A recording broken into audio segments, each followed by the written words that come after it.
მოგესალმებით ვირფასო სვენერებო მეგობრებო დღეს მინდა მე თქვენ შემოგთავაზო ძალიან საინტერესო თემა წინასწარ გავთხრით ნუ გამიბრასდებით რადგან მეც სულ სხვანაირად მეგონა საქმე დღევანდელი ვიდეო ეხება ბოშებს მე სულ მიკვირდა ბოშები რატომ ეწევიან მოხეტიალო ცხოვრებას და მხოლოდ თანამედროვე დროს დაფუძნა ბევრი ბოშა შეისყიდეს სახლები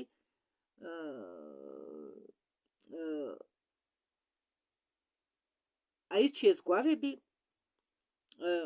ჩემ დროს კი ბოშები ცხოვრობდნენ აფხაზეთში გავში და შვილებს უშვილდნენ სკოლაში მე-5-6 კლასამდე შემდეგ გოგოებს ათხოვებდნენ არა შემთხვევა იყო ერთი რომ გოგო შობლებმა მისცენ სწავლის დამთავრების საშუალება მაღალ კლასამდე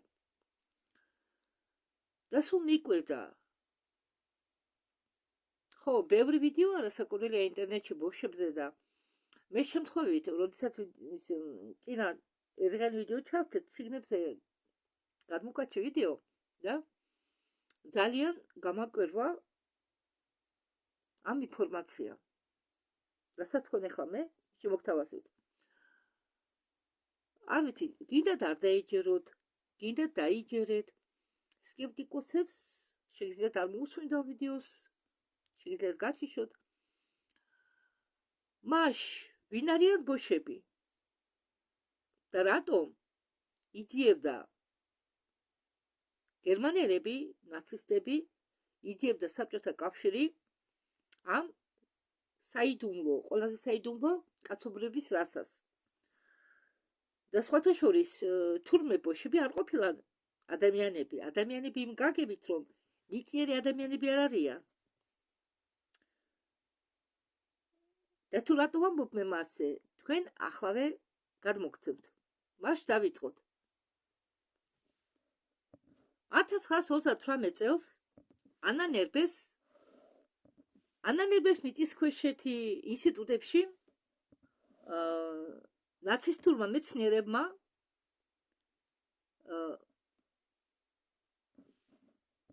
გაკვეთეს ბოში ბარონის სხეული ხომ იცით ხომ გაგიგიათ სერიალებიდან რომ ციგნებშიც არის იერარქია ისინი ეძებდნენ პასუხს შეკითხვაზე თუ რატომ არის შეუძლებელი ამ ერის განადგურება თქვენ კი იცით ნაცისტური გერმანია ანადგურებდა ყველას ვისაც თვლიდა დაბალ რასად და ამ გაკვეთის პროტოკოლი საიდუმლო გრიფის ქვეშ დადეს მაგრამ ერთ-ერთმა ასისტენტმა გააკეთა ასლი და რაც იქ წერიაო ცვლისო ყველაფერს თავის ქალის ფორმა არ ემთხვეოდა არანაირ ევროპეულ რასის ქალის ფორმას ძვლის კანის სისქე 19%-ზე მეტი ესე იგი მეტი ფსკელია ვიდრე ჩვეულებრივ ადამიანს სისხლში კი აღმოაჩინეს ანტისხეულები იმ დაავადებების მიმართ რომლის გამო წყდებოდა მთელი ქალაქები მთელი სოფლები ეს დოკუმენტი მათ არქივებში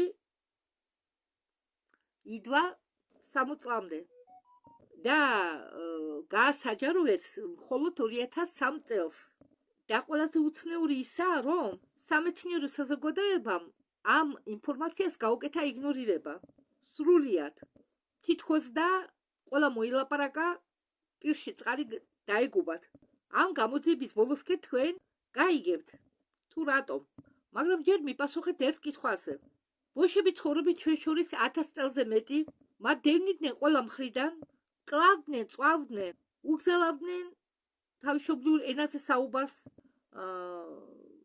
არაძლევდნენ უფლებას შეეძინათ სახლი მაგრამ ისინი გადარჩნენ უფრო მეტიც მაგათმა შეინარჩუნეს ტრადიციები ენა კულტურა წეს-ჩვეულებები არც ერთი ერი კაცობრიობის ისტორიაში არ უძლებდა ასეთ წნეხს. როგორ არის ეს შესაძლებელი? გადაშალეთ ნებისმიერი საგანი და იქ ნახავთ, რომ წერია, რომ თითქოს ბოშები მოვიდნენ ინდოეთიდან მიახლოებით მე-5-6 საუკუნეებში ჩვენ ერაში. იყვნენ მოხეტიალე მუსიკოსების კასტები და მედურგლები. ისინი მოვიდნენ ვიზანტიის, სპარსეთის გზით, იქიდან კი გავრცელდნენ მთელ ევროპაში. და ეს არის უბრალო ისტორია, დახვრეტილი ისტორია და სადაც სიმართლე არ შეესაბამება ერთმანეთს. ბოშების ენა არის რამანი და ამ ენაში, ბოშების ენაში, რამანში, ანუ რამანი, ნამდვილად ხდება ინდური სიტყვები. მიახლოებით ლექსიკის 30% ჩამოგავს სანსკრიტს, ხინდის, მაგრამ დანარჩენი 70% ლინგვისტებისთვის გაუგებარია. საერთოდ გაუგებარია. რამანი, ბოშების ენა, არ ჩამოგავს არცეთ ცნობილ ენას. არის ასეთი პროფესორი, ეროვნებით ციგანი, ნახევრად ბოშა, იან ხეკონგი, რომელმაც ამ საქმის გამოდიებისთვის დახარჯა 40 წელი ამ ენის შესასწავლად. 2010 წელს მან გამოაქვეყნა ნამუშევარი და რომლების ამ ნამუშევრის შემჩნევა არ უნდათ მის კოლეგებს, ანუ არ უნდათ აღიარება ამ კაცის ნამუშევრის. ამ მეცნიერის პროფესორის შედეგი იყო ასეთი. მან დაასკვნა, რომ ბოშების ენა რამანი იყო შეგნებულად შექმნილი, ხელოვნურად შექმნილი. ვიღაცამ შეგნებულად, ხელოვნურად გაურია ინდური სანსკრიტის ფუძეები მოგონილ ელემენტებს, რომელიც მეტი არცად არ არსებობს.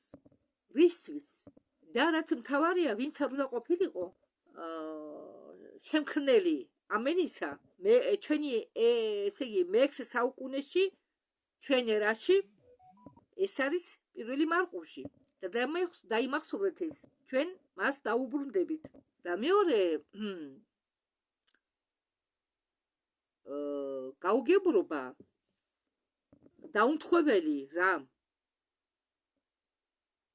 ესე იგი მეორე მტკიცებულება იმისა, რომ არ ემთხოვა ერთმანეთს, ის არის, რომ 2012 წელს გენეტიკოსების ჯგუფმა ესტონიიდან, ესპანეთიდან და ინდოეთიდან ჩაატარეს დნმ-ით მასშტაბური გამოკვლევა და შედეგები გამოაქვეყნეს ერთ-ერთ ჟურნალში და აი მაგათმა რა აღმოაჩინეს, კი ბოშებს აქვთ ინდური გენეტიკური მარკერები, მაგრამ ეს მარკერები შეადგენს მხოლოდ 40% ბოშების გენომისა. კიდევ 30% ევროპეული, დარჩენილი 30% კი არ მიეკუთვნება არანაირ ცნობილ პოპულაციას. მაპატიეთ, მე იქ შემეშალა, რადგან 30% აქვს,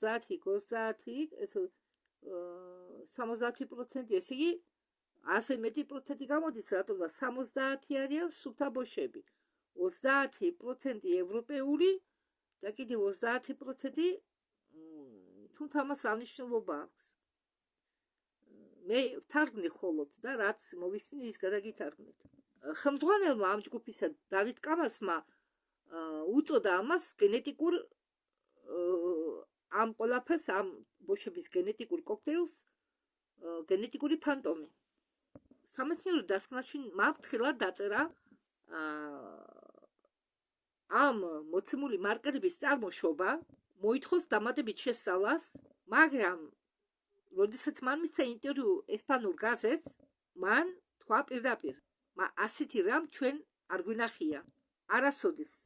ეს გენები თითქოს და გამოჩნდა სადღაიდანაც გავიდეთ 13 წელი.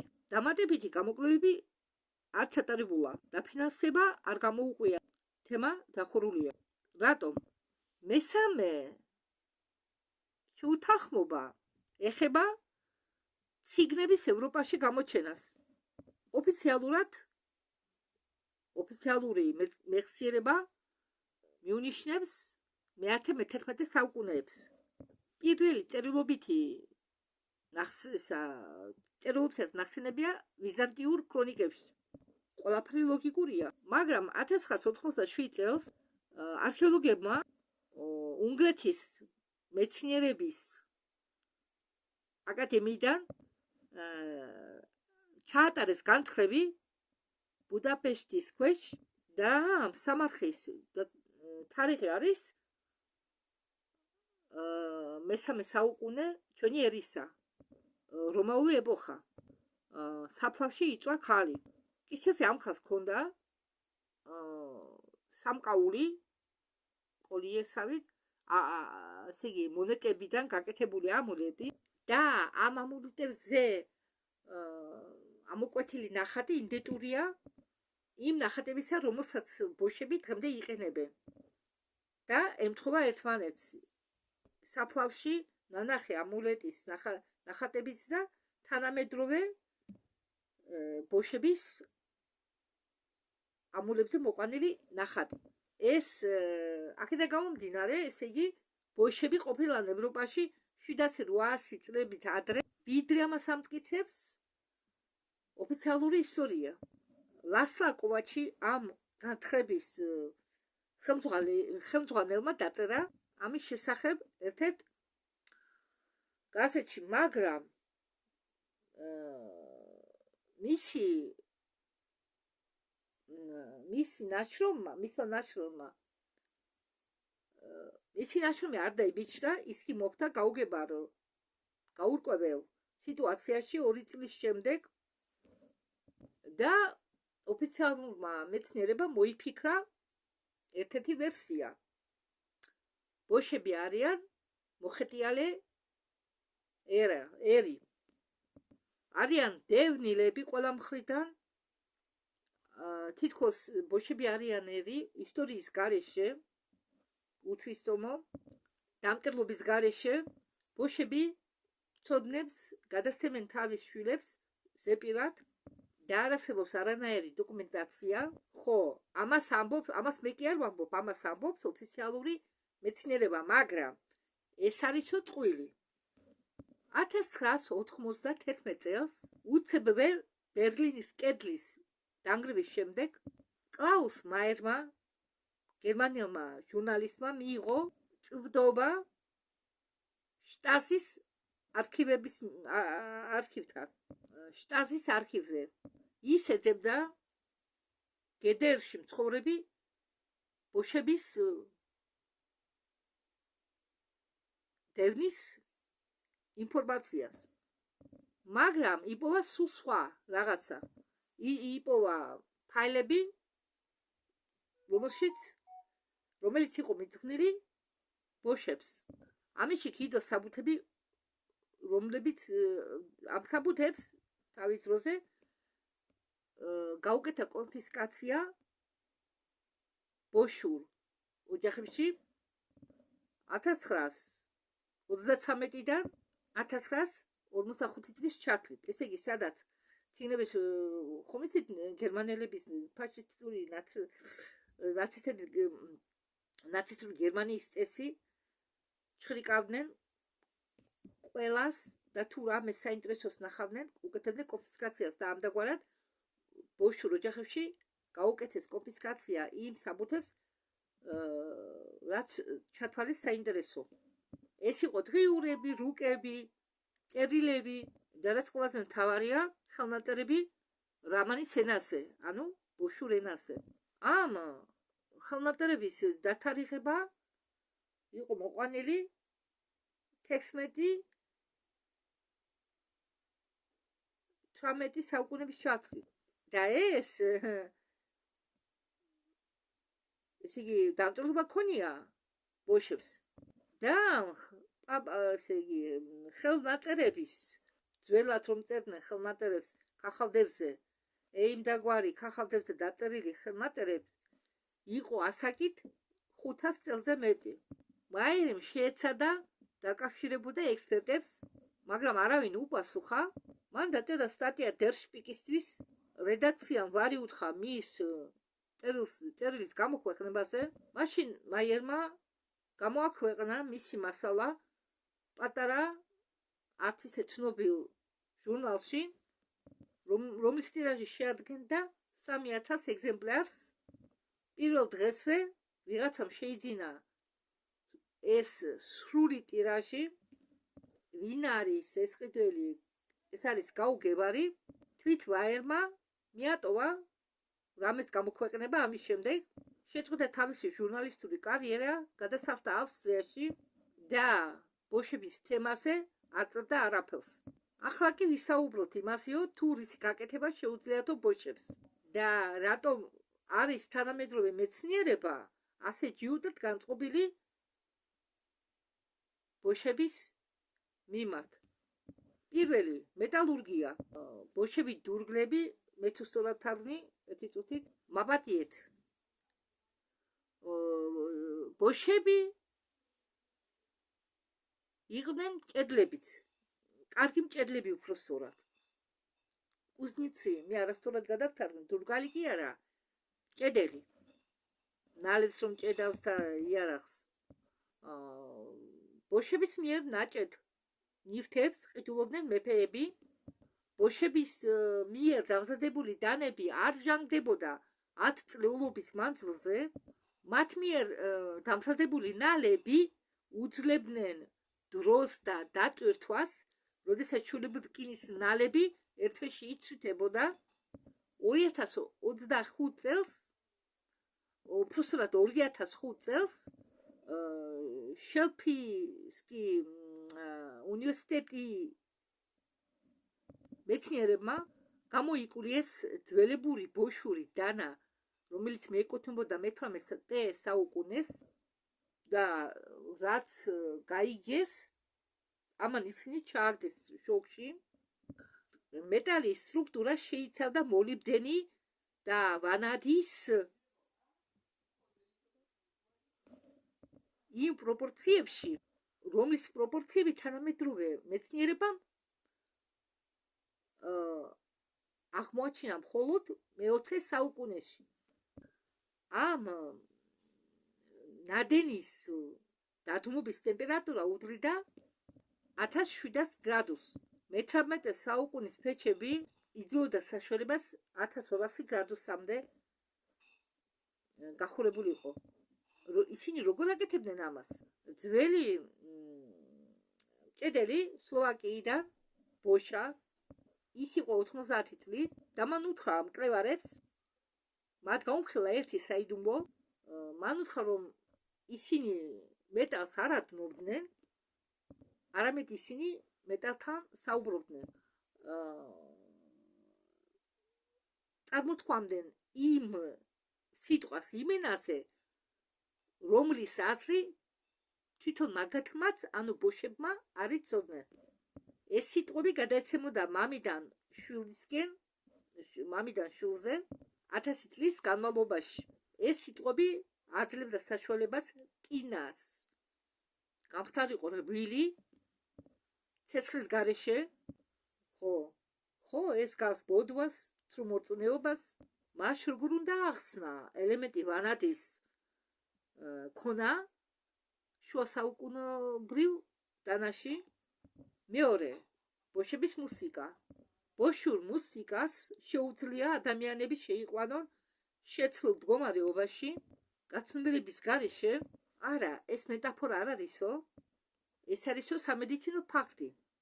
1997 წელს ნეიროფიზიოლოგებმა ბუდაპეშტის უნივერსიტეტიდან ჩაატარეს ექსპერიმენტი, მაგათმა მიაერთეს ელექტროდები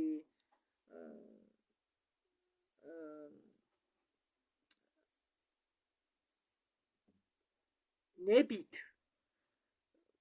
მათ, ვინც ნებით დათანხმდა ამ ექსპერიმენტში მონაწილეობას, ამ ხალხს მიუერთეს ელექტროდები და მოასმენინეს მათ ბოშური სკრიპკა. მაპატიეთ ისე რუსული ჟარგონი ვიხმარე, ახლა ვეგნახავ. ხო, ბოშური ვიოლინო. ცოცხალ შესრულებაში. ჩანაწერი კი არ მოასმენინენ, არამედ ბოშა მოიწვიეს, რომელმაც ცოცხლად შეასრულა ბოშური ვიოლინოზე მუსიკა. ბოშური ვიოლინოზე კი არა, ვიოლინოზე ამ ბოშმა კაცმა შეასრულა რაღაც მუსიკა და ცოცხლად მოასმენინეს მათ, ვინც ექსპერიმენტში მონაწილეობდნენ. ამ ხალხს კი ელექტროდები ჰქონდათ მიერთებული. 60%-ს ტვინი გადაუვიდა ტეტრა რიტმში. ეს ტეტრა რიტმი არის ღრმა მედიტაციის მდგომარეობა, ანუ ტრანსი. საერთოდ კი ამ მდგომარეობის მისაღწევად საჭიროა რამდენიმე საათის პრაქტიკა ან სპეციალური პრეპარატები. აქ კი დაჭირდა მხოლოდ ვიოლინოს 12 წუთი. ექსპერიმენტის ხელმძღვანელი პროფესორი იმრე ტოტი ცდილობდა გაეგო მექანიზმი, საქმე არ იყო მელოდიაში. იმავე ნოტები კონსერვატორიის მუსიკოსის შესრულებაში ეფექტს არ იძლეოდა, ეფექტის იძლეოდა მხოლოდ ბოშა შესრულების, ცოცხლად შესრულებისას ვიოლინოზე. საქმე იყო რაღაც სხვაში და ეს რაღაც იდვა იმ მიკრო ინტერვალებში ნოტებს შორის, იმ აპერტონებში, რომელიც არ ესმის ჩვეულებრივ ყურს, მაგრამ ამ აპერტონებს ითვისებს ტვინი. ეს აპერტონები ესმის და აღითქვამს ტვინი იმ რიტმიკულ პატერნებში, რომლებიც არ აიღწერება კლასიკური თეორიით მუსიკაში. ამ მეცნიერს უნდა კლევის გაგრძელება, მაგრამ გრანტი არ გაუგრძელეს. ოფიციალური მიზეზი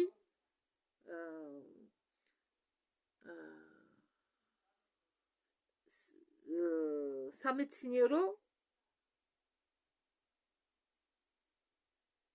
ნიშნულობა,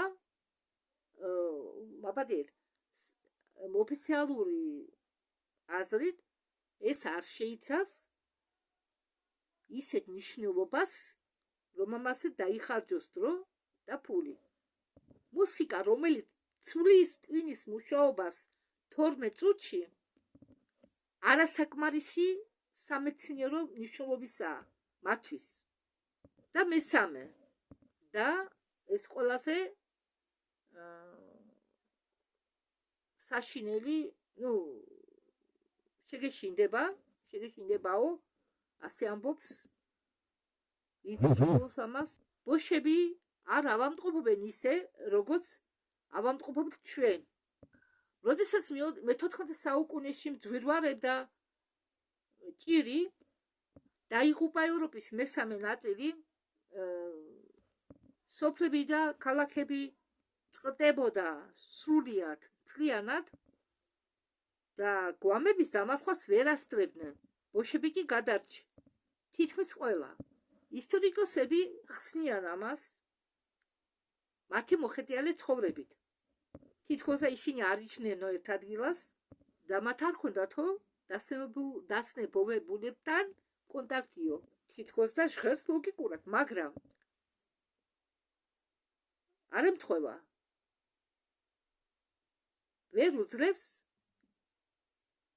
სიმართლის წნეხს ეს ვარიანტი. საქმეც იმაშია, ბოშებს ჰქონდათ კონტაქტი სხვებთან. ისინი დახეტიალობდნენ ქალაქიდან ქალაქში, ვაჭრობდნენ ავამტყოფ ადამიანებთან, მარხავდნენ გარდაცვლილებს საფასურის სანაცვლოდ, უვლიდნენ მომაკვდავებს და არ გადადიოდა მათზე ეს დაავადება. არ ავადდებოდნენ. ვატიკანის არქივში არის წერილი ეპისკოპი ავინიონის პაპა კლემენტის მეექვსე მიმართ კლემენტი მეექვსესთვის დაწერილი 1348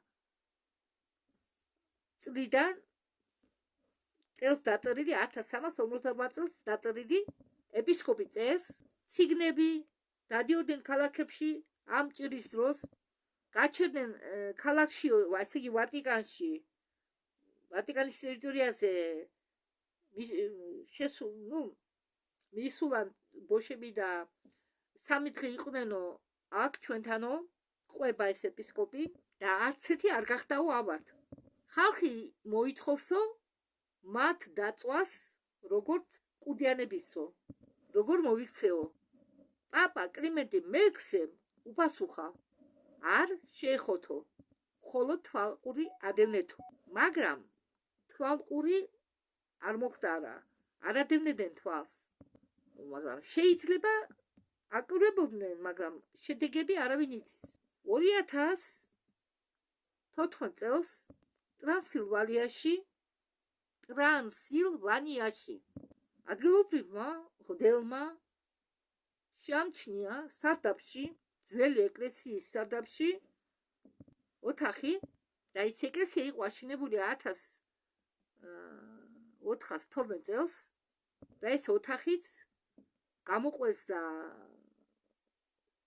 დამალეს იმ დროსაც და ამ ჩამარხულ ოთახში ნახეს 32 საგანი სანთლები, ფიალები, ნაჭრები და ერთი უცნაური არტიფაქტი უпростоრად დისკი მეტალისგან დიამეტრით 23 სანტიმეტრი და ამ დისკის სისქე იყო მიახლოებით 1 სანტიმეტრი წონა კი 4 კილოგრამი ზედაპირზე იყო მითითებული სიმბოლები და ამ სიმბოლების ნაწილი არის ზუსტი ასლი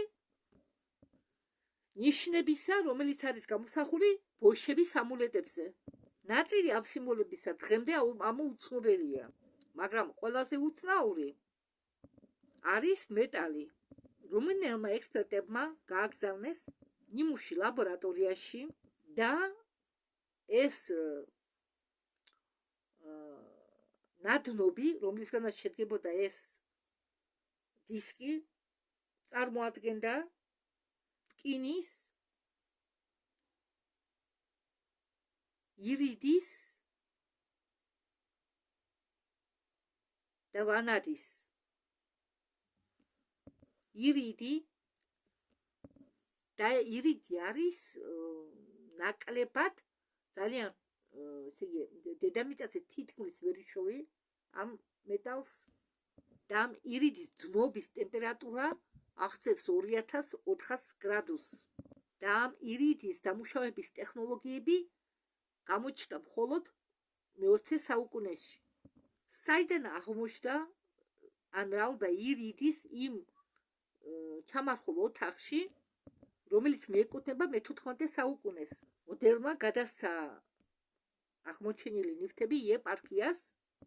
იეპარქიამ კი გადასცა ეს აღმოჩენილი ნივთები ვატიკანს. სხვათა შორის ვატიკანში არის ბიბლიოთეკა, სადაც ინახება ყველაფერი თურიცი დამალვა უნდათ. და იმ დროიდან დისკი არავის არ უხსნებია. ფოტოები კი არსებობს სამოყვარულო დონეზე, რომელიც გააკეთა იმ მღვდელმა. არის ერთი ადამიანი, რომელსაც აქვს ნანახი ეს დისკი, ეკავა ხელში, ესე იგი დასწავლობდა ამ დისკს 3 დღის განმავლობაში, სანამ ამ დისკს წაართმევდნენ და ეს არის ბუხარესტის უნივერსიტეტის პროფესორი მირჩი პაპესკუ და აი მან რა მოყვა საუბრის დროს, რომლის ჩანაწერი როგორღაც მოხდა ინტერნეტში 2019 წელს. მან თქვა დისკი არისო თბილი, რომ ესე იგი დაიკავებო ხელში, სითბო მოდის ამ დისკიდან თბილიაო. მუდმივად თბილიაო ეს დისკი. არ ცივდებაო. ცივ ოთახშიც კი რო დადო, დისკი არ ცივდებაო, სულ თბილიაო და ამ დისკის ზედაპირზე ტემპერატურაა სულ 30 გრადუსამდეა. თითქოს შიგნით ენერგიის წყარო მდებარეობსო, მაგრამ ამ დისკს არ ქონდა არანაირი მექანიზმები, არანაირი ბატარეიკები, მხოლოდ მეტალის ნადნობი. როდესაც გიკავიაო ეს დისკი ხელში, გესმის ხმაო, დაბალი გული, დაბალი ხმა აღთქმის საძღვარზე და იწყებ ხატების ხედვას, რაღაც ხატების ხედვას, სახეები ჩანს, ხედავ ადგილებს, სადაც არასდროს ყოფილ ხარ, მოვლენებს ხედავ, რომლებიც არ გახსოვს. პაპესკუ მუშაობდა ამ დისკთან 3 დღე, მეოთხე დღეს კი ის ჩამოაშორეს ამ საქმეს. ერთ თვეში მან მეატომა მუშაობა უნივერსიტეტში, ახლა ცხოვრობს სოფელში ბორშომთან, ასეთი ისა დასახელება სოფლის ბორშომ რუსულად. დისკი ნახული ტრანსილვანიაში არ იყო ერთადერთი არტეფაქტი.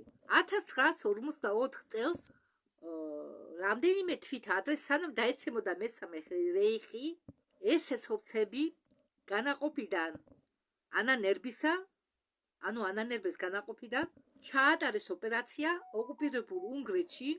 ოფიციალურად დაარქვეს ამ ოპერაციას ფასეულობების გადარჩენა, არა ოფიციალურად კი ნიშნავდა მონადირეობას, რადგან ისინი ეძებდნენ ბოშურ არტეფაქტებს.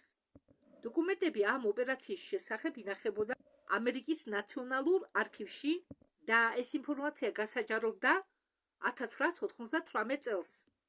და აი შიგ რა წერია. ჯგუფი, რომელიც შედგებოდა 12 ადამიანისგან, შტურმან ფიურერის ოტა რანას ხელმძღვანელობის ქვეშ,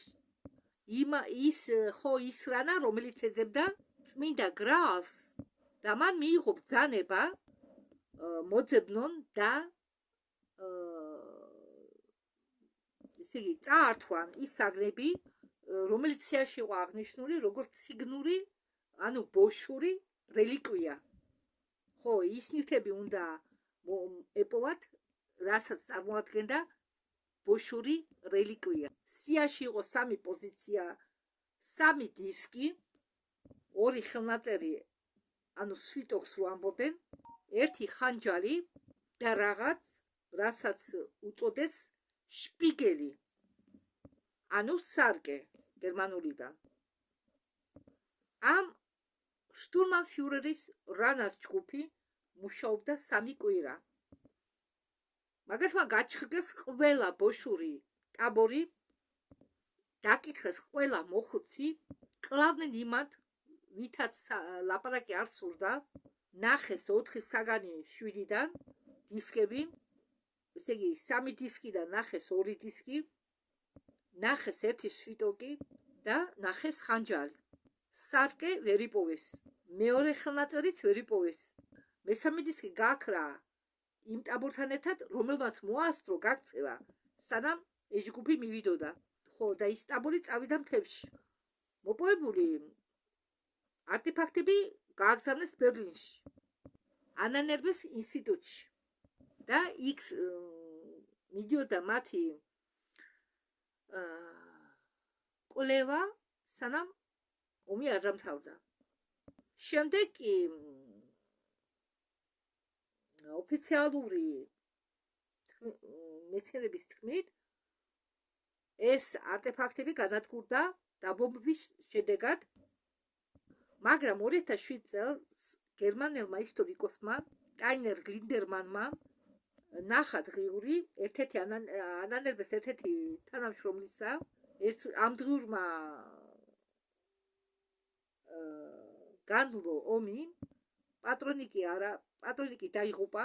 ამ დღიურში ჩანაწერები გაკეთებულია თებერვალ-მარტში 1940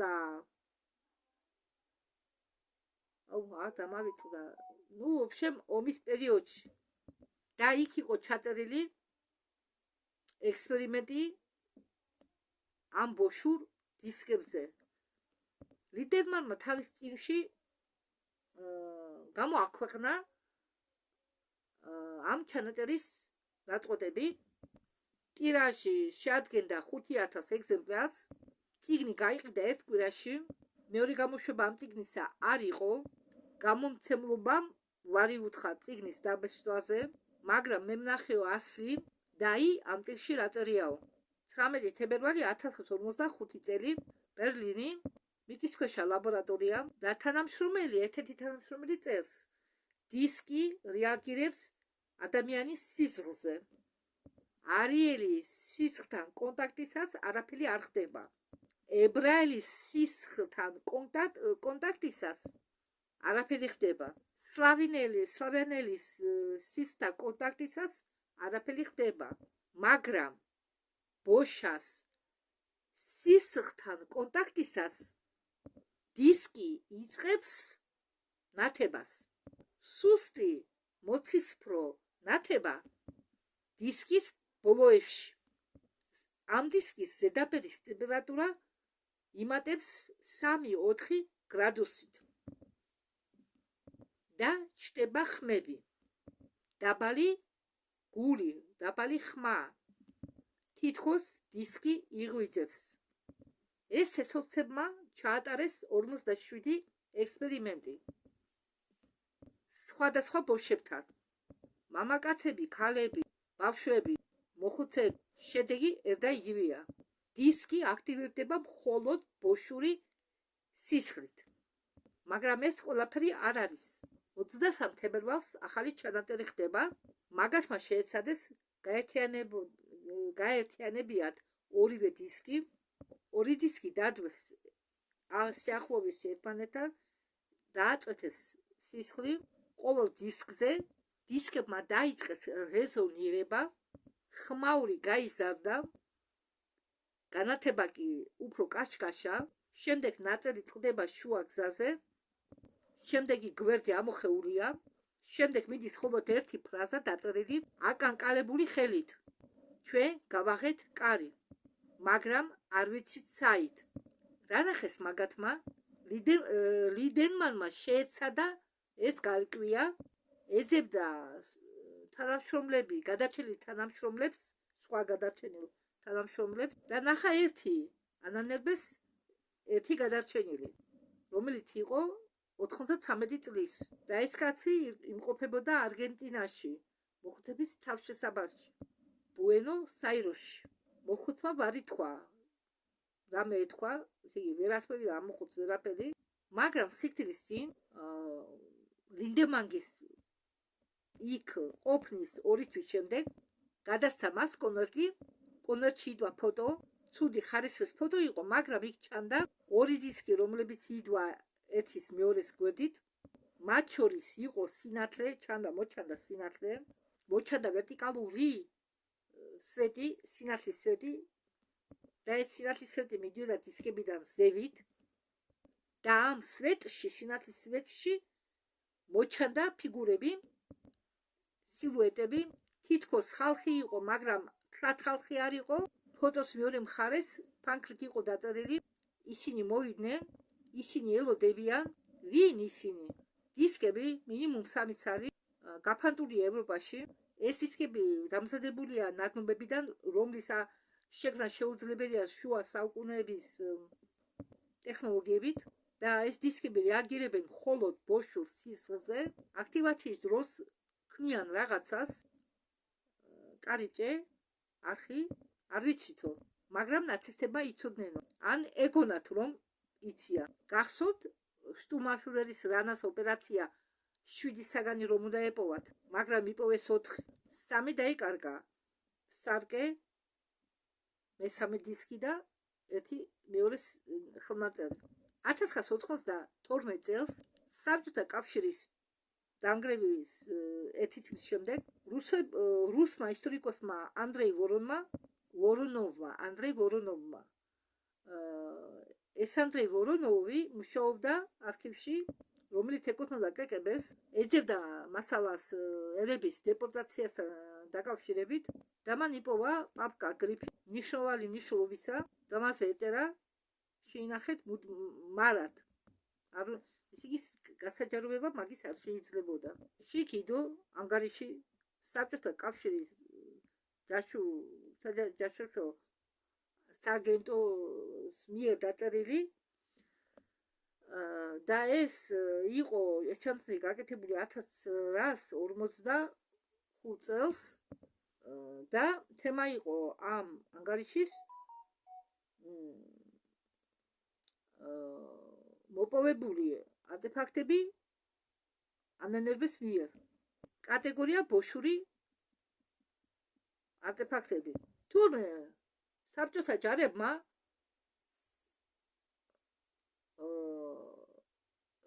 საბჭოთა ჯარის წარმომადგენლებს ჩაუვარდათ ამ ნივთების ნაწილი, რომელიც თითქოს დამბობის შედეგად განადგურდა.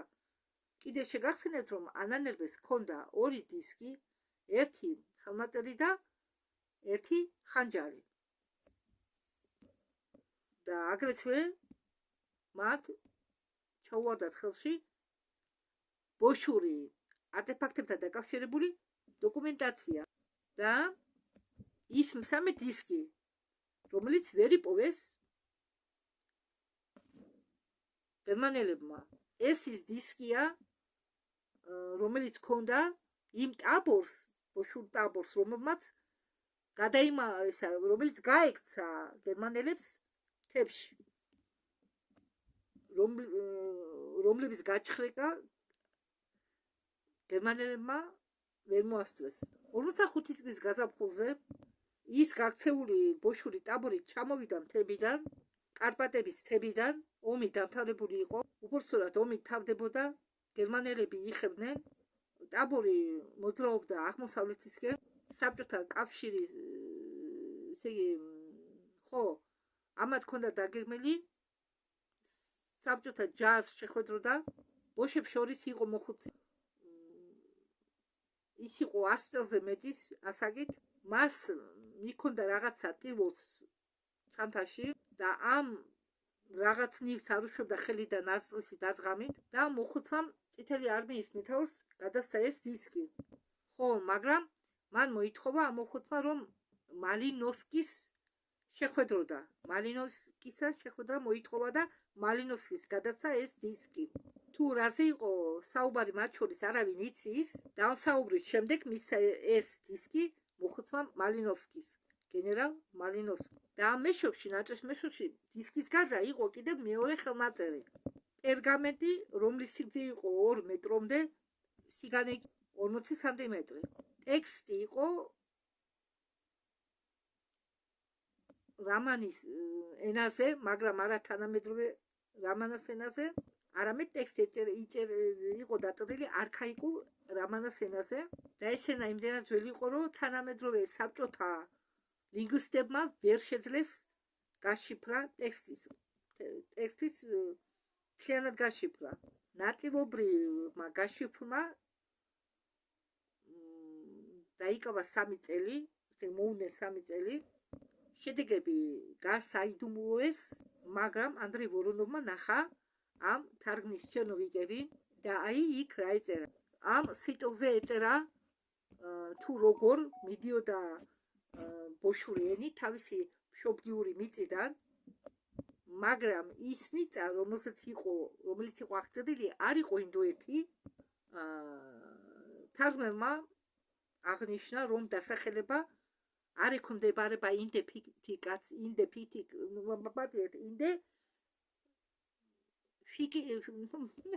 იდენტიფიკაციას, არ ექვემდებარება იდენტიფიკაციას, ფონეტიკურად იქ ეწერა ატალან, ან ატალან. სუფიქსი აღნიშნავს ადგილს, მიწა, ქვეყანა, ატალან.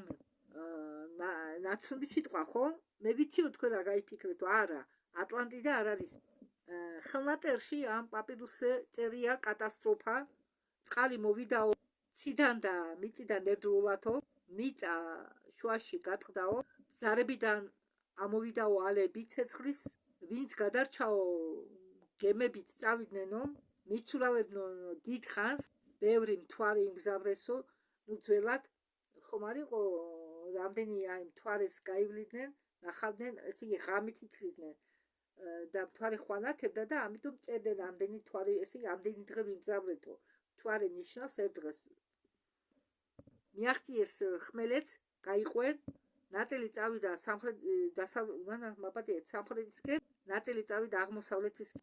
ისინი ვინც წავიდნენ აღმოსავლეთით, მიაღწიეს მდინარეების ქვეყანას, იქ შეჩერდნენ, ცხოვრობდნენ იქ დიდხანს, შემდეგ ისევ გააგრძელეს გზა დასავლეთისკენ, მთებით და უდაბნოებით, სიცივეს და ყინულების ქვეყანაში. მდინარეების ქვეყანა არის ინდოეთი, ინდი და განგი. გამოდის, რომ ბოშები ინდოეთში მოხვდნენ სადღაიდანაც და იქედან გააგრძელეს გზა ევროპისკენ, მაგრამ საიდან მოვიდნენ? ატლანტიდიდან? ფაქტი იმისა, რომ 30% გენომისა არ ეკუთვნის არც ერთ ცნობილ პოპულაციას და საიდანაა ეს გენები?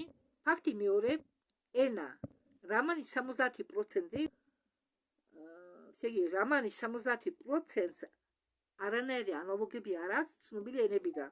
ხელოვნურად შექმნილი ენა ან დაკარგული ცივილიზაციის ენა. ფაქტი მესამე.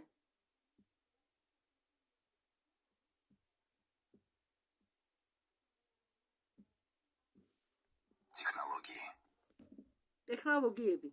მეტალურგია, რომელიც იმ შუა საუკუნეებისთვის შეუძლებელია, მუსიკა, რომელიც ცვლის ტვინის მუშაობას, იმუნიტეტი დაავადებების მიმართ, რომლისგანაც გვტებიან მთელი სოფლები და ქალაქებით.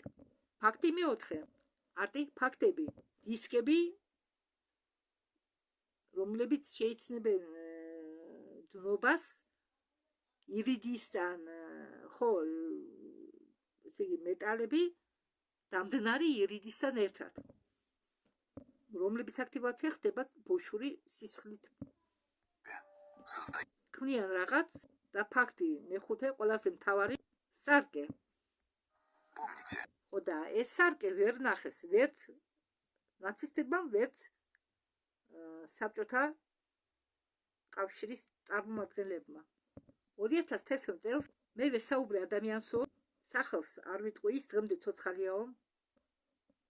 ერთ-ერთი ევროპული სპეცსააგენტოს ყოფილი თანამშრომელი მან მითხრაო, რომ სარკე არსებობსო, ის არ დაკარგულაო, ეს სარკე ყოველთვის ჰქონდათო ბოშებს და ეს სარკე გადადის მცველების ბოში მცველების ერთი ხელიდან მეორეში. არავინ არ იცისო, ახლაო ეს სარკე სად არისო. მე ვკითხეო, ეს სარკე რას აკეთებსო? მან მიპასუხაო, დისკები არისო გასაღები. პაპირუსები, ხელნაწერი პაპირუსები. ეს ხელნაწერი არისო ინსტრუქცია. სარკე კი არის კარი. კარი? საითო? მან არ მიპასუხაო. ხოლო თქვაო, არისო მიზეზები თუ ბოშები 1000 წლეულის განმავლობაში ცხოვრობენო ჩვენ შორის და რჩებიანო სხვები. ისინი ელოდებიანო, ემზადებიანო. როდესაც მოვაო დრო, ისინი გააღებენო კარებს და წავლიანო. იქით საიდანაც მოვიდნენო. სიცოცხლეა ხო, მაგრამ მას ამიხსენითო.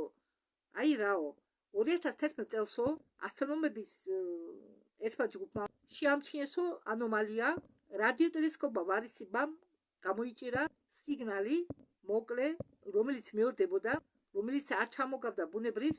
ეს სიგნალი მოდიოდა პლეიადების თანავარსკვლავიდან, პლეიადების თანავარსკვლავეთიდან. პლეიადები შედგება 7 ვარსკვლავიდან, ბერძნულ მითოლოგიაში 7 და ატლანტის 7 ქალიშვილი. სიგნალი გაშიფრეს ნაწილობრივ, ის შეიცავდა მათემატიკურ თადარიგს და რაღაცას, რაც ჩამოგავდა კოორდინატებს. ეს კოორდინატები შეესაბამებოდა დედამიწაზე წერტილებს. აბა გამოიცანით სად? ტრანსილვანიაში, რაიონი, სადაც იპოვეს პირველი დისკი. დამთხოვაა? ახლა კი კიდევ რაღაც. 1944 წელს ნაცისტებმა გაანადგურეს 9 მილიონი ბოშა, რომების ჰოლოკოსტი პარაიმისი რამანის ენაზე, ანუ ბოშების ენაზე, ეს არის შეჭმა, შთანთქვა. ოფიციალური მიზეზი ამ ბოშების განადგურების რასობრივი პოლიტიკა. თითქოს ბოშები იყვნენ დაბალი რასა და უნდა განადგურდნენ. მაგრამ აი რა უცნაური. გენრიხ ჰიმლერმა SS-ის მეთაური 1938 წელს გამოსცა საიდუმლო ბრძანება მოძებნეთ და დაიცავით, შეინახეთ სულთა სისხლის ბოშები. ბოშები არ მოკლათ. გაუკეთეთ იზოლირება, შეისწავლეთ, მაგრამ არ მოკლათ. რატომ უნდა შეინახათ დაბალი რასა? რატომ უნდა შეინარჩუნებინათ და თუ ისინი დაბალი რასა იყვნენ? პასუხი ინახა იმავე არქივში, რაპორტში ჰიმლერის მისამართით ვოლფრამ რამაზიმერსისაგან და ციტირებო მეხსიერებით ბოშები არ არიანო დაბალი რას. ბოშები არიანო მაღალი რასის ნარჩენები, ძველი რასის ნარჩენები. მათი სისხლი შეიცავსო გასაღებს, ჩვენ უნდა მივიღოთო ეს გასაღები. ისინი არ ეძებდნენ სხვებს, ისინი ეძებდნენ ბატონებს. ომის შემდეგ კვლევები გაგრძელდა, მხოლოდ ამას აკეთებდნენ უკვე საიდუმლოდ სხვადასხვა ქვეყნებში, სხვადასხვა დასახელებების ქვეშ 50-იან წლებში ЦРУ-მ შემოიმუშავა პროექტი MK Ultra ოფიციალურად ცნობიერების შესწავლა. ხო, მე ისე მაქვს გაგონილი, წაკითხული, მოსმენილი, როგორც ცნობიერების შესწავლა. მაგრამ ისინი იკვლევდნენ ძალიან ბევრ ბოშებს.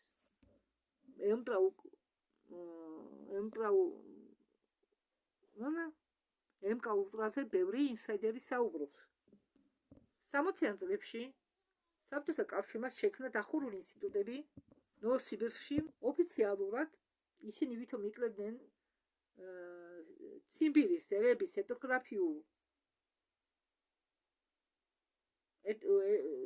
ციმბირის ერების ეთნოგრაფიას თითქოს.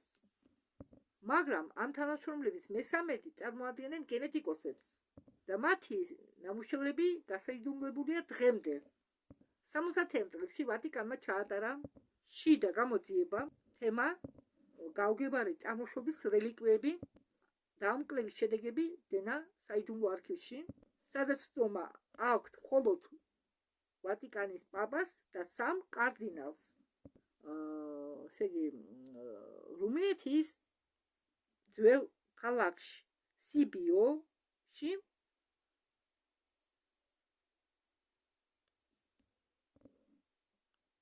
ტრანსილვანიაში შეგროვდა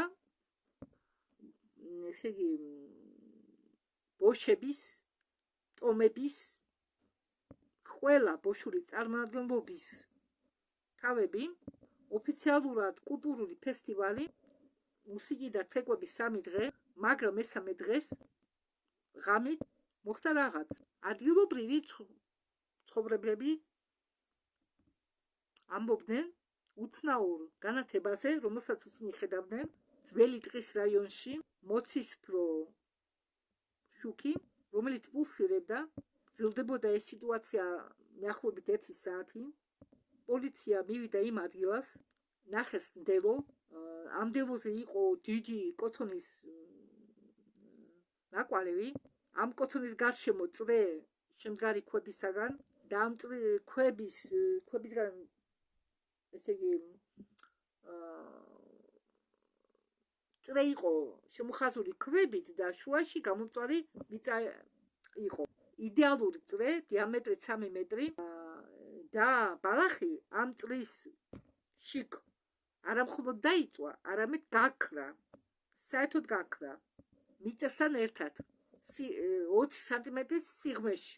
ექსპერტიზამ აჩვენა წვის ტემპერატურა აღწევდა 2000 გრადუსს. არც ერთი კოცონი ამ ხელა გრადუსს არ იძლევა. და კიდევ რადიაციული ფონი 5000 ჯერ მეტია ვიდრე დაშვებულია. საშიში არამარა ფიქსირებადი ციგნები დუმდნენ. პოლიციამ საქმე დახურა. მე ვიპოვე ერთი ადგილობრივი, რომელმაც ნახაო ეს ყველაფერი, მე ტყევეო, მან ნახაო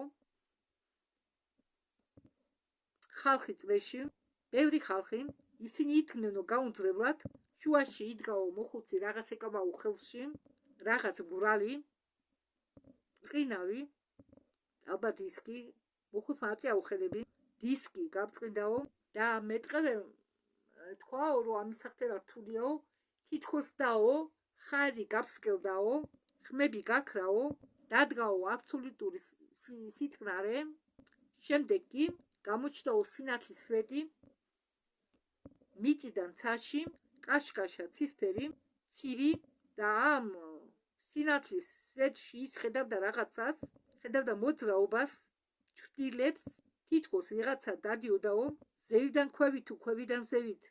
მან ეს ვერ გაიგო, ეს ყველაფერი გრძელდებოდაო, მეახლობით 30 წამი, შემდეგ სინათლე ჩაქრაო, ხალხი დაიშალაო, თითქოს არაფერი მოხდარაო, მეტყევე დაბრუნდა სახლში, არეძინა 3 ღამე და დღემდე იღუძებს ოფში. მეტყევემ თქვა რომ მაგათმა რაღაც გააღესო, ან ვიღაცას დაუძახესო, ან თვითონ წავიდნენ. მან არ იცის, მაგრამ მეტყევე დარწმუნებულია რომ ეს ყველაფერი იყო არაჩვენი სამყაროდან. მე მეცადიო მეპოვაო ის კაცი, ვისაც დისკი ეკავაო, 2 წელი ვეძებდიო, მაგრამ უშედეგოდ ბოშური ტომები დუმარიან, კონტაქტები წყდებაო. ხალხი რომლებიც დათანხმდა საუბარს მე ეკავდნენო და ვარცაბობდნენო, ერთმა პირდაპირ მითხრა არ ჩაერიო შენი საქმე არ არისო. არისო რაღაცებიო რისი ცოდნა თქვენთვის არ არისო საჭირო. მე შევეკითხეო ვინ ხალხსო, ყველასო, მან მიპასუხაო თქვენ ხალხსო, ჩვენს კი არაო. და მე მივხვდიო უცებ რომ ჩვენ ვუყურებდითო ბოშებს, როგორც სხვა ხალხს, სხვა კულტურას, როგორც სხვა ერს, მაგრამ როგორც ადამიანებს და თუ არა მასე, ხო გენეტიკური ფანტომი შეიძლება არ იქნეს საიდუმლო ამოცავ და რომ ის 30% უცნაური გენებისა არ არის შეცდომა. რა მოხდება? ეგება ბოშები მართლა არ არიან თლად ხალხი, ადამიანები. ცუდი გაგებით არა. არა როგორც დაბალი რასა, როგორც ფიქრობდნენ ამას. პირიქით, გაიხსენეთ ფაქტები. იმუნიტეტი დაავადებების მიმართ. ნებისმიერ კლიმატს იტანენ. მუსიკის მფლობელები არიან ისეთი მუსიკის, რომელიც ცვლის ტვინის მუშაობას, რომელიც ცვლის ცნობიერებას. ტექნოლოგიები, რომლებაც საუკუნეს გაუსწრეს საუკუნეებს. ენა, რომელიც შეიქმნა იმისთვის, რომ სხვა გონებას დაეკონტაქტნო და კიდევ ხანძლივი ცხოვრება. ბოშურ ტომებში ძალიან ბევრი ხანძლივ ცხოვრებია. 2018 წელს მეცნიერებმა გარვარდიდან ძალიან უცნაური სამუშაო გამოაქვეყნეს. ისინი სწავლობდნენ ტელომერებს, ქრომოსომის ნაწილებს, რომელიც განსაზღვრავენ დაბერებას. და ტელომერები, ესე იგი ქრომოსომები, X-ისებურად Y, X-ისებური X, Y. ამდაგვარი ფორმავს ადამიანის ქრომოსომას. ქალები შეიცავენ მხოლოდ X ქრომოსომებს. კაცები 1X, 1Y. და ამას მე ვამატ, მეგეუბნებით, რომ როდესაც მამაკაცები საყვედურს ეუბნებიან ცოლებს, ვაჟი ერთო არ გამიჩინეო. აი თქვენ ხართ მამაკაცები პასუხისმგებელი იმისა, ვაჟ გააჩენთ თუ ქალს, თუ გოგოს, რადგან თქვენ უნდა მისცეთ Y, თქვენ შვილს. თუ Y-ს არ მიცეთ, ვაჟი არ გაგიჩნდებათ. თუ X მიცემთ, X ისედაცაა ქალი, X-ის ტარებელი, ქალიშვილი გაგიჩნდებათ.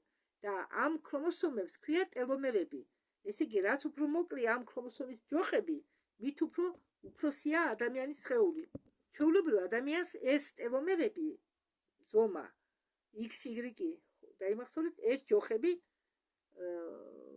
100-თან ერთად უმოხდება ჩვეულებრივ ადამიანს. 100 წლიანებს ეს ტელომერები მოკლე აქვს, მაგრამ სტაბილური. და როდესაც ესე იგი ნებით ჩაატარეს ექსპერიმენტი, ნებით მოიწვიეს 12 ადამიანი, მათი ტელომერები იყო მოკლე, ისა გრძელი, მოგრძო.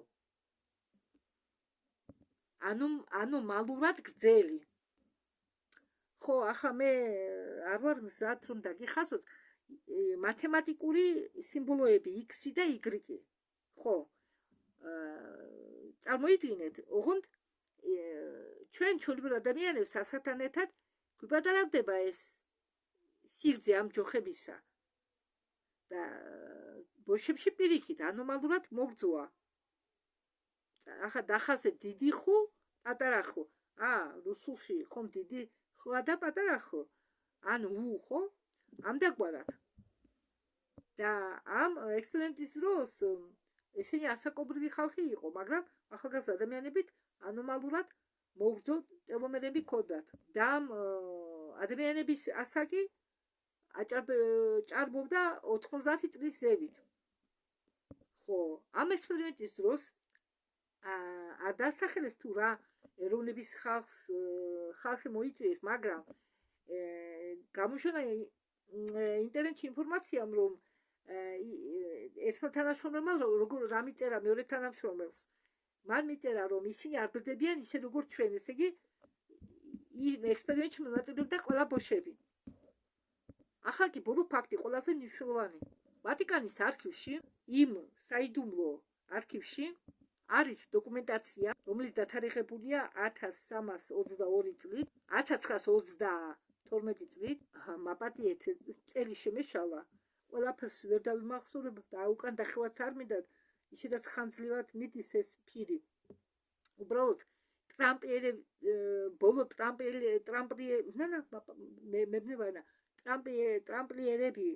ტრამპლიერები რომ განადგურეს და როდესაც დემალე დაიჭირეს, მას ეკითხებოდნენ ტრამპლიერებზე, წმინდა გრალზე, ბევრ ამაზე, მაგრამ ის კაცი დუმდა, მალი დუმდა, მაგრამ დაკითხვის ბოლოს მან თქვა ფრაზა, რომელიც ჩაწერეს და პაპის ბრძანებით დამალეს 700 წლით. და აი ეს ფრაზა, თქვენ იმას არ ეძებთ, რასაც უნდა ეძებდეთ. გრალი ფიალა არ არის. წმინდა გრალს გულისხმობს. ფიალა არ არისო. კიდობანი ყუთი არ არისო. და ნამდვილი საგანძურიო წარმოადგენსო ერს. ისინი ინახავენო გასაღებს. როდესაც ვარსკვლავები დადგებიანო სწორად, ისინი გააღებენო გზას და მაშინო ამაზე წყდება ნაწერი. დემალე დადუნდა, მეტი არაფერი უთქვამს. 2 დღის შემდეგ ის კოცხონზე დაწვეს, მაგრამ ინკვიზიტორმა დაამატა მის ნათქვამს. დამნაშავემ მიუნიშნა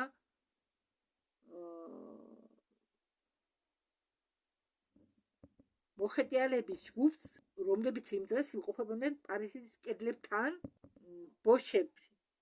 იმ დღეს იმყოფებოდნენ ბოშები. ხო, 322 წელი, გაიმეორა იმიკაცვან კიდე კაი. ეს ხდებოდა 322 წელს. ოფიციალური გამოჩენა ბოშებისა დასავლურ ევროპაში 1407 წელი, 85 წლით მოგვიანებით. ისინი უფრო ადრე იყვნენ აქ. ესე იგი იმალებოდნენ, ესე იგი ელოდებოდნენ, რას ელოდებოდნენ? იმ დროს, როდესაც ვარსკვლავები დალაგდებოდა სწორად.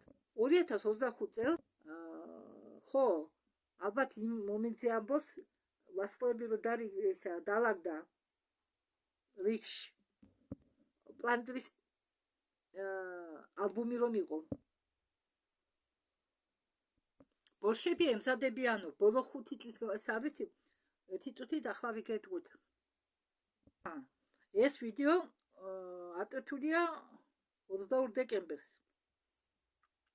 ბოლო 5 წლის განმავლობაში ციგნები ემზადებიანო, შეხვედრები აქვენო და ემზადებიანო ამ დღესთვისო. უხუცესები, რომლებიც 10 წლების მანძილზე არტოვებდნენ თავის ტომს, მოგზაურობენ. არტეფაქტები, რომლებიც ინახებოდა ოჯახებში საუკუნეების განმავლობაში, გადაადგილდებიან. რაღაცა ხდება. რაღაცა უნდა მოხდეს უფრო სწორად. და იმ პიროვნებამ სპეც სამსახურიდანო მითხრაო, ეს როდესაც მოხდებაო, რაც უნდა მოხდეს, არ შეგეშინდესო. ბოშები მტრები არ არიანო. ისინი უბრალოდ სხვები არიანო და ისინი ბრუნდებიანო სახლში. მაგრამ სად სახლში? ინდოეთში? ატლანტიდაში? ან და მრავალი წერტილი. 2020 წელს რადიოტელესკოპმა ჩილეში დაიჭირა კიდევ ერთი სიგნალი პლეადებიდან, უფრო ძლიერი, უფრო მტკიცე, გაშიფრვას დაჭირდა 1 წელი, მაგრამ შედეგები არ არის გამოქვეყნებული.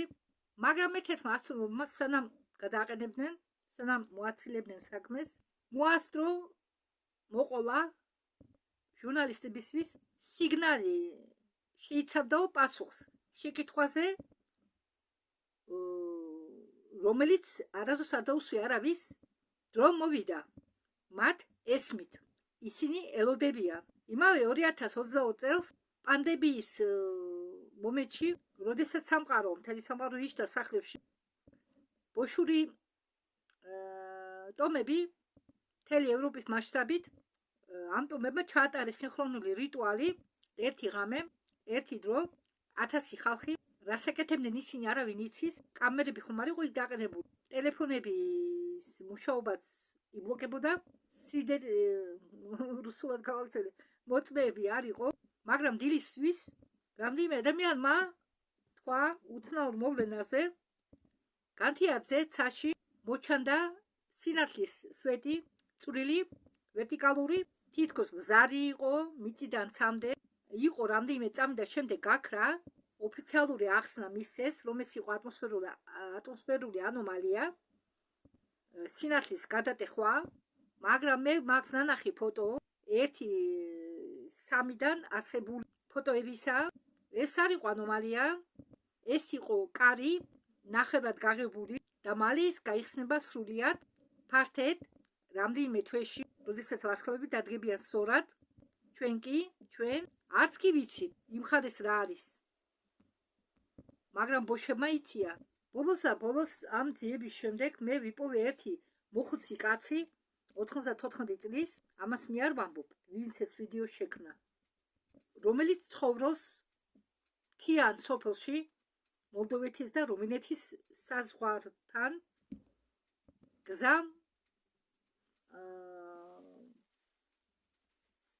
გზას დაჭირდა 3 საათი, გზა იყო დამტრეული,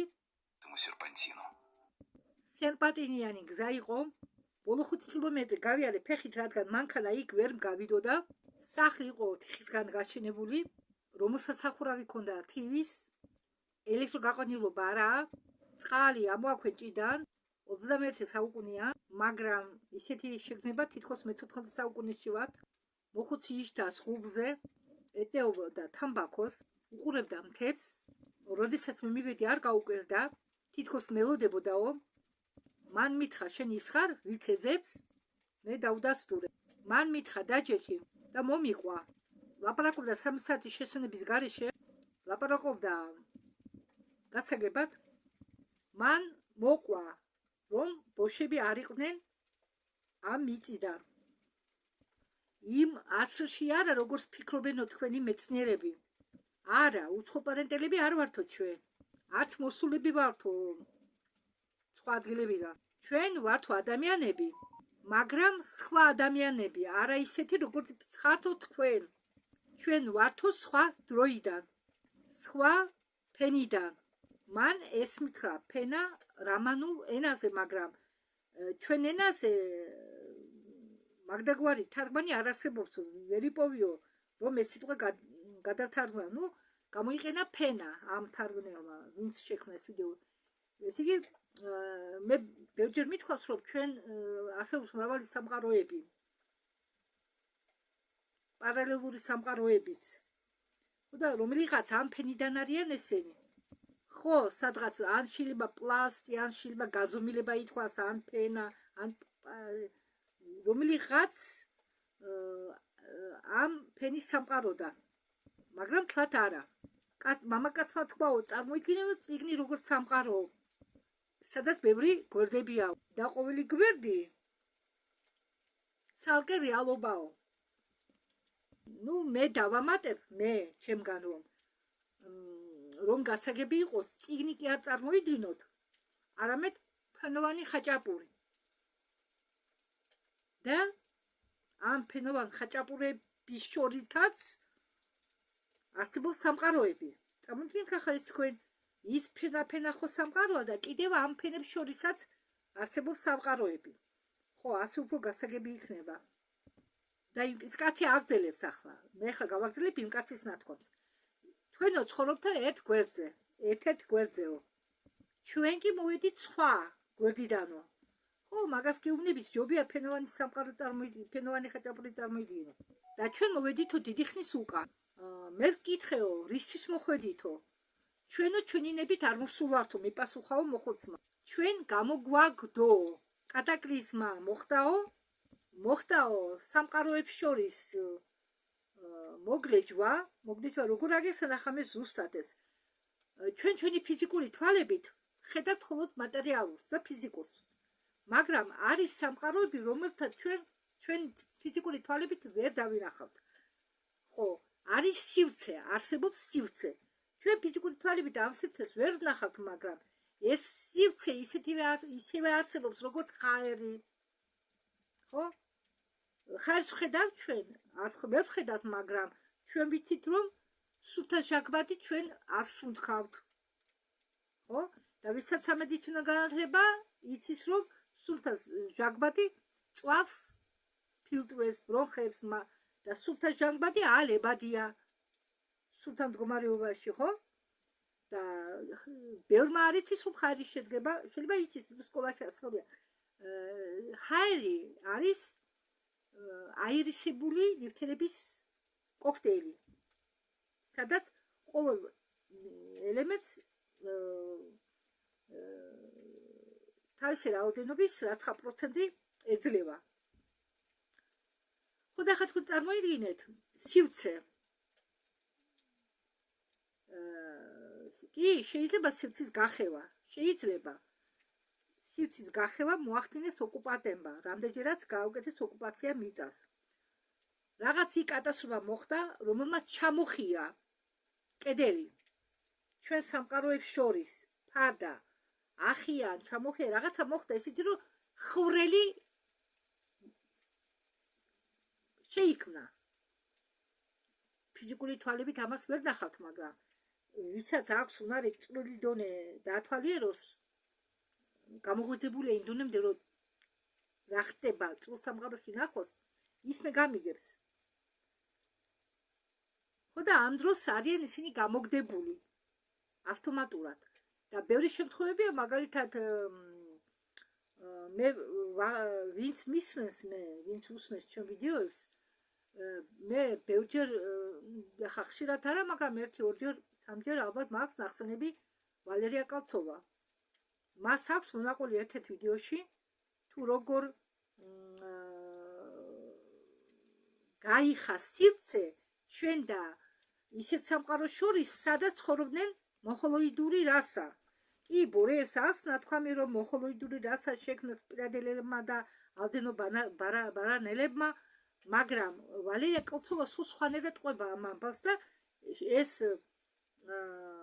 დიდი რაობენობით ხელოსანი, ეს ჩინგისხანის მაგვარი ხალხი შემოიჭრა სტეპებში. ქართულად ზუსტად არ ვიცი, როგორ ითარგმნება. მე მდელოს უძახი, ყანებს, რა ვიცი. და ამდენად მოხდა აქაც. და ჩვენი გვერდიო, ჩვენი სამყარო დაიწვაო თითქმის. ჩვენ და ისინი, რომლებაც მოასწრესო გაცვლა, მე ვკითხე ატლანტიდაზეო, მას ჩაიცინაო. ეს თქვენი სიტყვა არისო, მითხრა. პლატონმა გაიგო რაღაც, მოისმინაო ყურით და წყვილი გადმოგცათო და ჩვენ მას სხვაგვარად უწოდებთო. მან რაღაც სიტყვა წარმოთქვაო, მაგრამ ამ სიტყვას მე ვერ გავიმეორებო. გრძელი და რთული სიტყვა.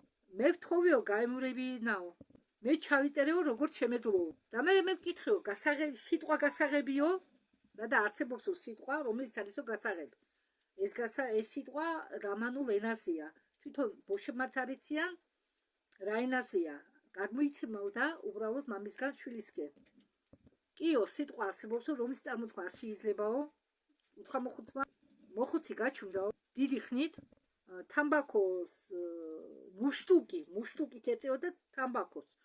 თამბაქო ჩაქრაო, მან ვერ შეამჩნიაო. ეს მუშტუკი ხელში უკავიაო. შემდეგ მითხრაო, არისო სიტყვები, რომლებიცო რეალობას ცვლიანო, კი არა აღწერენო, არამედ ცვლიანო რეალობას.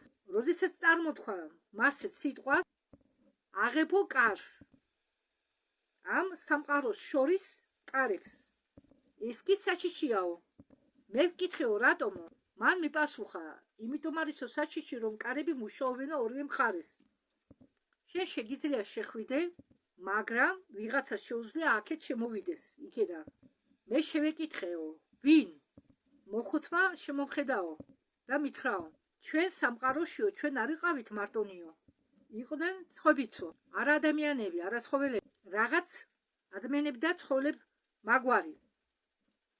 ან მათზე მაღლები, მათზე მაღალ მდგომარები. ჩვენ ცხოვრობდით გვერდ 1000 წლების განმავლობაში. ისინი ჩვენ გვასწავლიდნენ. ჩვენ ემსახურებოდით მათ. ეს იყო სწორი, მაგრამ შემდეგ მოხდა ომი.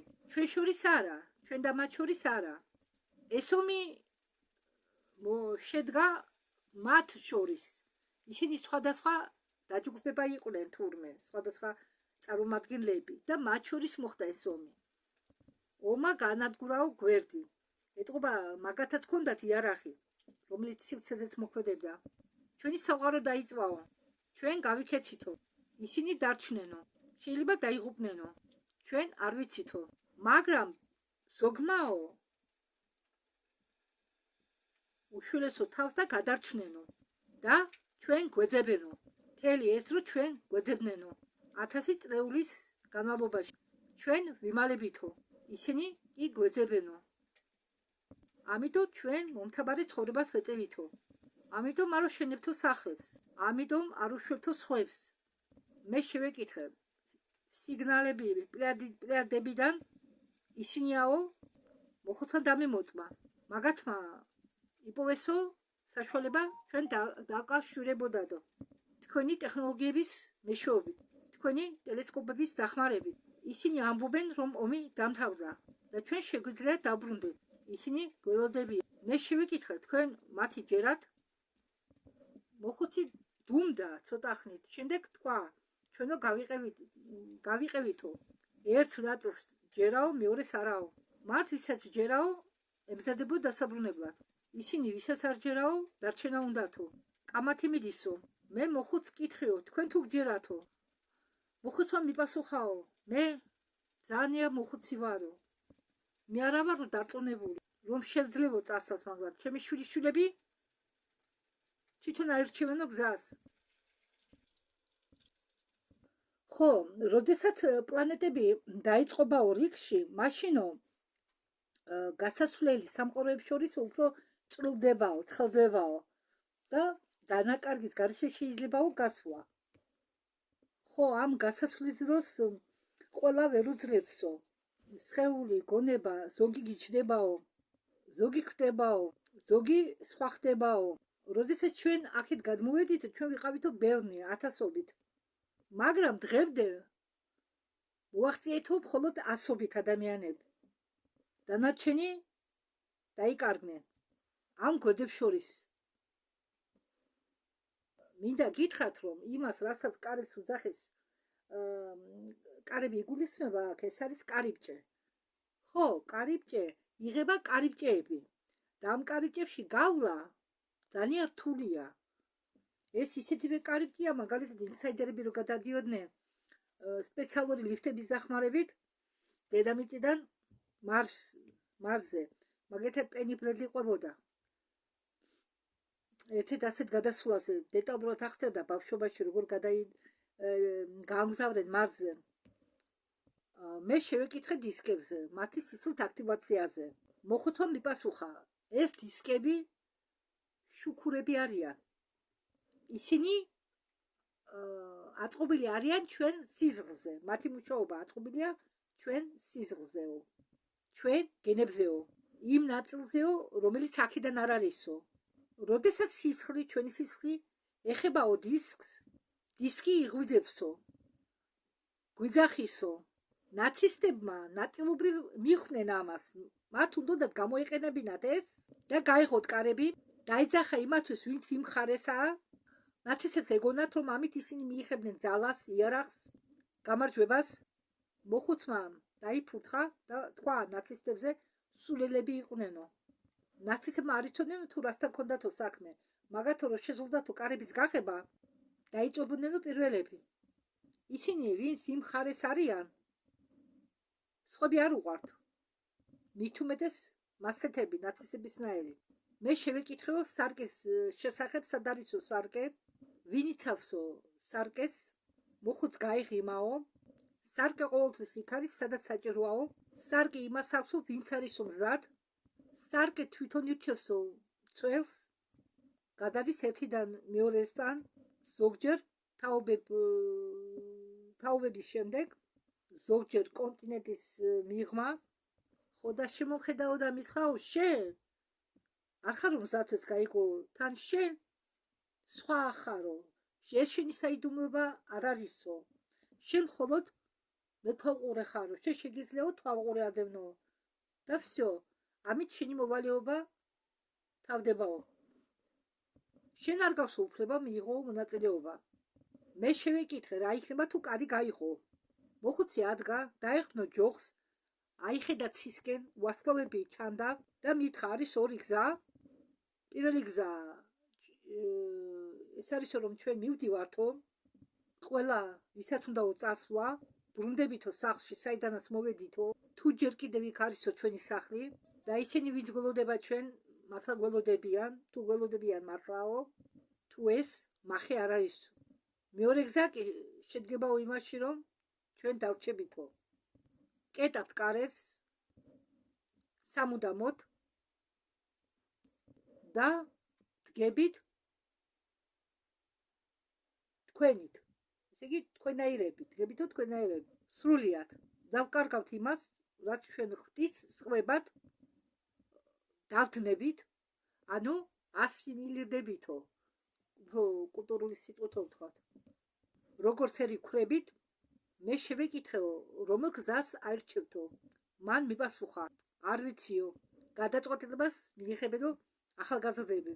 მაგრამ მე შენ ერთ რაღაცას გეტყვიო და ჩემსკენ გადმოიწიაო. ჩვენ დავიღალეთ დამალვით. 1000 წლეულის განმავლობაში ვიმალებოდით. 1000 წელია ცხოვრობ თქვენ შორის და რჩებით სხვებად. ჩვენ დევნიდნენ, კლავდნენ, ვძულდით. იმის გამო რომ ჩვენ ვიყავით სხვები, იმის გამო რომ ჩვენ გვახსოვს. ეგებ დრო დადგა სამალავიდან გამოვიდეთ. ეგებ დროა უკან დაბრუნდით. მოხუცი შევიდა სახლში და მიიხურა კარი. მე დავრჩი მარტო. თებში სიბნელეში. მე დაბრუნდიო სახლში. ჩემი ნაწერებს გადავხედეო და დავიწყე იმ ფაქტების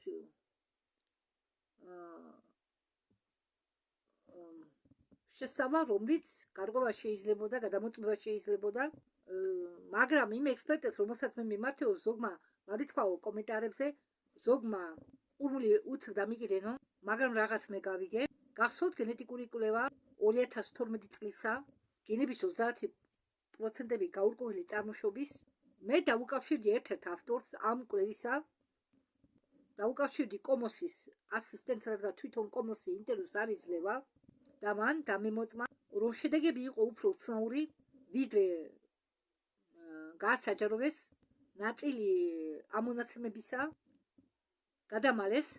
ასისტენტმა არ იცის ვინ უბრძანა ეს, მაგრამ წნეხი იყო ძალიან დიდი. ამ ასისტენტმა მითხრაო, რომ ბოშებს უნახესო გენეტიკური მარკერი, რომელიცო დედამიწაზე არ უნდა არსებობდესო. დნმ-ის თადარიგი, რომელიც არ ხვდება დედამიწაზე. არც ერთ სახეობაში. არც ადამიანებთან, არც ცხოველებთან, არც მცენარეებთან. მე ვკითხე, რას ნიშნავს ეს? ასისტენტმა მიპასუხა, ეს ან ლაბორატორიული შეცდომა, ან ნიშნავს იმას, რომ ისინი აქედან არ არიან.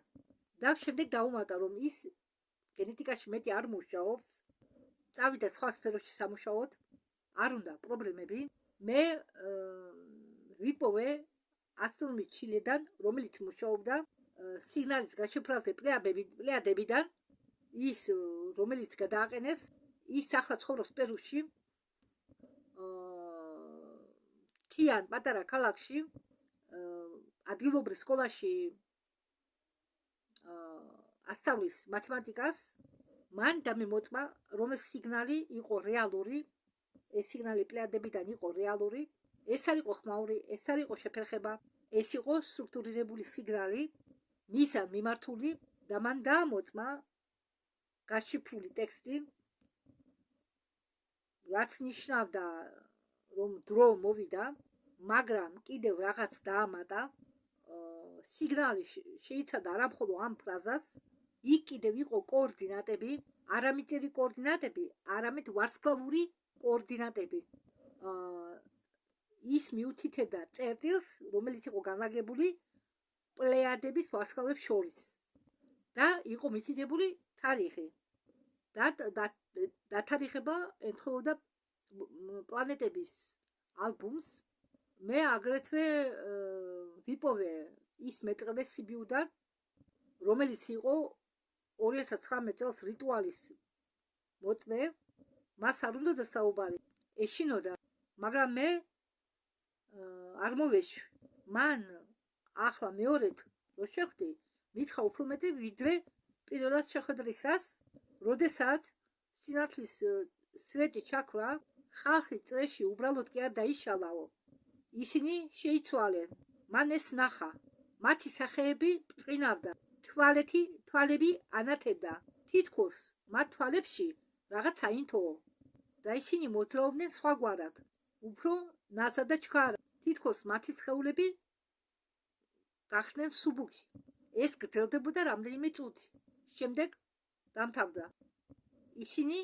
ისევ ჩვეულებრივი ადამიანები გახდნენ დაიშალნენ წავიდნენ მაგრამ ერთი კაცი დარჩა მოხუცი ისდა წრის ცენტრში არ მოძრაობდა მეტყევე მიუახლოვდა ამ კაცს უნდა ენახა ცოცხალი თუ იყო ეს კაცი მოხუცი შემოbrunდა მისკენ შეხედა მას და მეტყევე ამბობს მისი თვალები ის ვერასდროს აივიწყებს მის თვალებს მას არა ადამიანური თვალები ჰქონდა არა არც ბოროტი არც კეთილი უბრალოდ სხვა თვალები ჰქონდა თითქოს და ამ თვალებში მოჩანდა უფსკური და მარადისობა ან და რაღაც ისეთი რასაც სახელი არ აქვს მოხუცმა გაიღიმა წარმოთქვა ერთი სიტყვა უცხო ენაზე და მეტყევე გაითიშა გონს რომ მოვიდა იყო დილა იყო მარტო ველზე დაწოლილი ამომწვარი წეკი იყო ადგილას გარშემო კი მის გარდა არავინ არ იყო მან დღემდეც კი ვერ გაიგო ეს რა მოხდა რა იყო და მე რომ თქვენ გიხსენეთო ის სპეც აგენტი ყოფილი რომელმაც სარკეზე მომიყვაო მე მასო ბოლო შეხვედრიდან ერთ წელიწადში ისევ დავუკავშირდიო მან უცებ არ მიპასუხა დიდხანს დუმდა ყურმელში და შემდეგ დუმილის შემდეგ მითხრა მომისმინე ყურადღებით არ გავიმიორებ ისინი მზად არიან სრულიად მზად არიან ყველა არტეფაქტი შეგროვილია ყველა მცველები ადგილებზეა სიტყვა გასაღები გადაეცა უკვე იმას ესე იგი სიტყვა მე რო თქვენ გითხარით სიტყვა რომელიც წარმოადგენს გასაღებს ხო და იმ სიტყვა უნდა თქვან რომ კარები გაიღოს სრულიად ამ სიტყვა გასაღები უკვე გადაეცა იმას ვინც ამ სიტყვა გასაღებს წარმოთქვამდეს იქნება შეხვედრისას იქ რომ შეგროვდებიან კარები რომ სრულიად გააღონ თარიღიც ცნობილია ადგილიც ცნობილია მაგრამ მე არ გეტყვიო იმიტომ კი არა რომ არ გენდობიო იმიტომ რომ არ უნდა იცოდესო არავინ მათ გარდაო მაგრამ მე გეტყვიო რაღაც სხვასო როდესაც ეს მოხდებაო არ შეგეშინდესო რაც არ უნდა ნახო არ შეგეშინდესო ისინი ტყვები არ არიანო ისინი არასდროს არ იყვნენ მტრები უბრალოდ იყვნენ სტუმრები რომლებიც დიდხანს დარჩნენო სტუმრად თითქმის 1000 წლეულის განმავლობაში შეხედო ცასო როდესაც პლანეტები დადგებიან რიგში შეხედეო პლეადებს და შენ ნახავო სინათლეს ეს მოხდა უკვე ეს პროცესი მაგრამ ბოშები ჯერჯერობით აქ არიან, ეტყობა ნაწილი გადავიდა. ეს სინათლე გაჩნდებაო იქ, სადაც არ იყო. ეს იქნებაო ნიშანი, რომ კარი გაიღოო, რომ ისინი წავიდნენ. ან ნიშნავდეს იქნებაო იმას, რომ ვიღაც შემოვიდაო. მე შევეკითხეო და რა დაემართებათო მაგათ, ვინც აქ არისო. არაფერიო, მიპასუხა. ან ყველაფერიო, ეს დამოკიდებულია იმაზე, თუ ვინ გაიმარჯვებს ამ კამათშიო. აირჩევენ წასვლას თუ დარჩენას. თუ წავლიანო, ჩვენ მათ დავივიწყებთო. 1-2 თაობის შემდეგო. ბოშები გახდებიანო ლეგენდა, მიფი, როგორც ელფები, როგორც ფერიები, როგორც ატლანტები, თუ დარჩებიანო, ყველაფერი შეიცვლებაო. ისინი სამალავიდან გამოვლენო და გვაჩვენებენო თავს, თუ სინამდვილეში ისინი ვინ არიანო, რა შეუძლიათო, საიდან მოვიდნენო და მაშინო და მან არ დაამთავრაო, არ გააგრძელაო. საქმე იმაშია, რომ მე ხა გამეთიშება, მიხსენება არ აქვს ჩინდელობა დიდი, რაც მთავარი შინაარსი მე თქვენ გადმოგეცით. ახლა თქვენ გექნებათ წარმოდგენა იმაზე, თუ ბოშები რატომ არიდებენ თავს სხვებს, რატომ ცხოვრობენ ტომებად, რატომ თუმცა თანამედროვე ახალგაზრდები უფრო ჩვენსკენ იხრებიან, როგორც ჩვენ ცხოვრობთ, ისე ცხოვრობენ. კი, მაგრამ უფრო მე ვამჩნევ, მაინც ცდილობენ თავის ტრადიციებს არ უღალატონ. აი ეს ყოფილა მიზეზი, რომელიც მეც მაინტერესებდა ბავშვობიდან, თუ რატომ არიან ისინი მოხეტიალები. თუ მოგეწონათ ვიდეო,